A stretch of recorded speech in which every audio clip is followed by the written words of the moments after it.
नमस्कार मित्रों, मैं हूं अशोक वर्मा। भरोसे का नाम है टीवी 20 न्यूज, जो रोज उपलब्ध कराता है ताजा तरीन खबरें।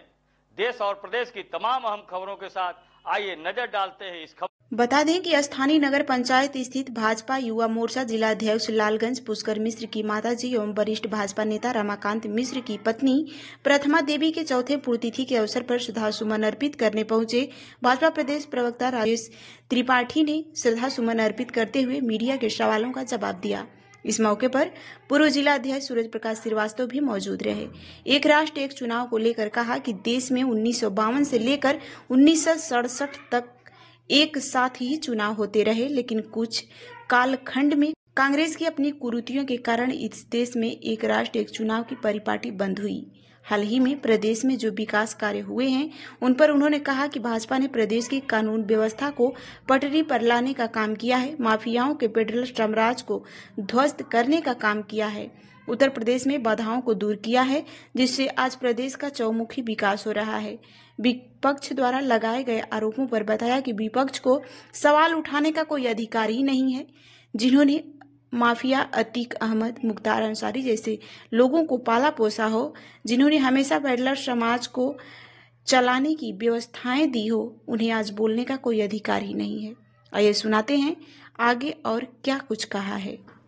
पहले एक सवाल है, एक राष्ट्र एक चुनाव को लेकर भाजपा की क्या मूल रणनीति है और इसमें प्रदेश स्तर पर क्या प्रभाव पड़ेगा? देखिए, देश में 1952 से लेकर के 1967 तक देश में एक साथ ही चुनाव होते रहे हैं, लेकिन कुछ कालखंड में विशेष करके कांग्रेस की अपनी कुनीतियों के कारण इस देश में एक राष्ट्र एक चुनाव की परिपाटी बंद हुई और उसका आज खामियाजा देश की जनता को भुगतना पड़ रहा है। जब भी चुनाव होते हैं 5 वर्ष का अगर कार्यकाल मिलेगा तो सरकार बेहतर काम कर पाएगी, लेकिन हर 5 वर्ष के बीच में कई बार मॉडल कोड ऑफ कंडक्ट लागू होना पड़ता है। कभी म्युनिसिपल कॉर्पोरेशन के चुनाव होते हैं, कभी पंचायत के चुनाव होते हैं, कभी विधानसभा के चुनाव होते हैं। बार बार के चुनावों से कहीं ना कहीं जनता की विकास की योजनाओं की गति पर ब्रेक लगता है। इसलिए आज ये देश की इसकी आवश्यकता है, समय की आवाज है कि एक देश में एक चुनाव होना चाहिए। और जो रामनाथ कोविंद जी की कमेटी बनी थी, उस कमेटी ने अपनी रिपोर्ट दी है, उसको लेकर के आज संसद में कानून प्रस्तावित है, जिसको लेकर के जेपीसी में चर्चा हो रही है और आज पूरे देश के जनमानस में इस बात को लेकर बहस हो रही है कि देश में एक चुनाव एक समय एक साथ होना चाहिए और इसको लेकर के एक सकारात्मक पहल आज आगे बढ़ी है। हाल में ही प्रदेश में जो विकास कार्य हुए हैं, भाजपा किसी अपने सबसे बड़ी उपलब्धि क्या किसको मानती है? देखिए, भारतीय जनता पार्टी ने उत्तर प्रदेश की बेपटरी हो चुकी कानून व्यवस्था को आज हमने कानून व्यवस्था को पटरी पर लाने का काम किया है। जो एक माफियाओं का पैरेलल साम्राज्य उत्तर प्रदेश में चल रहा था, उस माफियाओं के पैरेलल साम्राज्य को ध्वस्त करने का काम किया है। उत्तर प्रदेश के नौजवानों में बहुत कुव्वत, वो ताकत, वो क्षमता, उत्तर प्रदेश की भौगोलिक सामाजिक दशा में वो क्षमता है कि अपना विकास कर सकते हैं। इसके लिए आवश्यक यह था कि जो बाधाएं थी उन बाधाओं को दूर किया जाए। आज चहुमुखी विकास उत्तर प्रदेश का हो रहा है। ये केवल सैफई का या बादलपुर का विकास नहीं है, बल्कि गाजीपुर से लेकर के गाजियाबाद तक और मिर्जापुर से लेकर के मुरादाबाद तक आज संपूर्ण उत्तर प्रदेश का विकास हो रहा है। जैसे कि अभी बताया, हाल में ही दिनों में कानून व्यवस्था को लेकर विपक्ष सवाल उठा रही है, भाजपा क्या जवाब? देखिए, विपक्ष को सवाल उठाने का कोई नैतिक अधिकार नहीं है। जिन्होंने मुख्तार अंसारी, अतीक अहमद जैसे माफियाओं को पाला पोसा हो, जिन्होंने हमेशा पैरेलल साम्राज्य चलाने के लिए एक व्यवस्थाएं दी हो, उनको आज बोलने का अधिकार नहीं है। आज चाहे वो मुकीम काला हो, चाहे खान मुबारक हो, तमाम माफियाओं की दहशत से उत्तर प्रदेश को मुक्त करने का काम किया है। वो उत्तर प्रदेश, जिस उत्तर प्रदेश में लगातार दंगे होते थे, आज दंगा मुक्त करने का काम उत्तर प्रदेश को योगी आदित्यनाथ जी ने किया है। तो कानून व्यवस्था पर बोलने का कोई नैतिक अधिकार विपक्षी दलों को नहीं। सरकारी जनहित के लिए भी मुद्दे भटक रहे हैं, ऐसा विपक्ष का आरोप है। देखिए, विपक्ष के आरोप और जमीन की हकीकत, इन दोनों में बड़ा अंतर है। विपक्ष जो आरोप लगा रहा है वो जनता के बीच में जाएगा तो उसे खुद समझ में आ जाएगा कि आज ग्रामीण क्षेत्रों में बिजली कितनी मिल रही है, आज ग्रामीण क्षेत्रों की सड़कों की स्थिति में कितना परिवर्तन हुआ है, आज प्रधानमंत्री जी की गरीब कल्याण नीतियों से गरीबों के जीवन में कितना क्रांतिकारी बदलाव आया है। चाहे वो आवास का मसला हो, चाहे वो शौचालय का मसला हो, चाहे वो आज उज्ज्वला गैस के कनेक्शन का मसला हो, चाहे आयुष्मान के कार्ड का मसला हो, हर मोर्चे पर आज मोदी और योगी की सरकार ने मिलकर के, डबल इंजन की सरकार ने आज सामान्य व्यक्ति के जीवन में क्रांतिकारी बदलाव किए।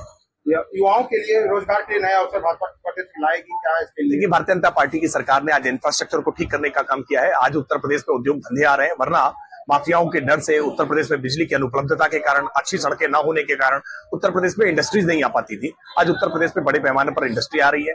एमएसएमई सेक्टर में आज बड़े क्रांतिकारी बदलाव आए हैं। उत्तर प्रदेश के नौजवानों को अब रोजगार के लिए इधर उधर नहीं भटकना पड़ रहा है, बल्कि उत्तर प्रदेश में ही आज बड़े पैमाने पर रोजगार की संभावनाएं खुली है।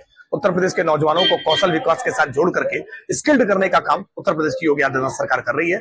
यूपी के नौजवान आज रोजगार देने वाले बन रहे हैं, वो जॉब सीकर नहीं बल्कि जॉब क्रिएटर बन रहे हैं। जो पहलगाम में आतंकवादी हमला लेके भाजपा क्या कार्रवाई की मांग कर रही है और प्रदेश संगठन इस पर किस तरह से सक्रिय है? देखिए, अब पहलगाम की आतंकी घटना निश्चित तौर पर पूरे देश को हिला देने वाली है, झकझोर देने वाली है। जिस तरह की कायराना हरकत इन आतंकवादियों ने की है, उसका खामियाजा पूरे पाकिस्तान को उनकी पाक परस्त आतंकवाद की नीति को भुगतना पड़ेगा। और देश की में नरेंद्र मोदी की सरकार है, ये सत्ता का सुख भोगने के लिए नहीं, बल्कि देश के नागरिकों को सुरक्षित रखने वाली सरकार है। निश्चित तौर पर आने वाले समय में इनके आकाओं को, इन पूरी नीतियां बनाने वाले को, इनके एग्जीक्यूशन करने वालों को, इन सबकी साथ पुश्त याद रखेंगे कि आज देश की नरेंद्र मोदी सरकार इसका बदला कैसे लेगी। आगामी चुनाव की क्या कहना चाहेंगे, क्या तैयारी चल रही है? हम आश्वस्त हैं, हमने काम किया है और काम के आधार पर जनता के बीच में जाते हैं, उपलब्धियों को लेकर के जनता के बीच में लगातार सक्रिय रहते हैं। अहर्निश काम करने वाला राजनीतिक संगठन भाजपा है।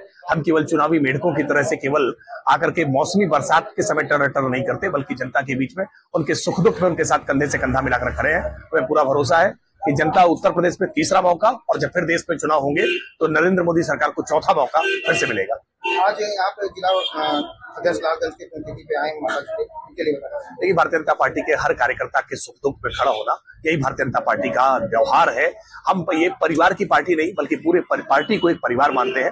परिवार में कहीं भी सुख या दुख होगा तो निश्चित तौर पर पार्टी के कार्यकर्ता एकजुट होकर के साथ खड़े होंगे।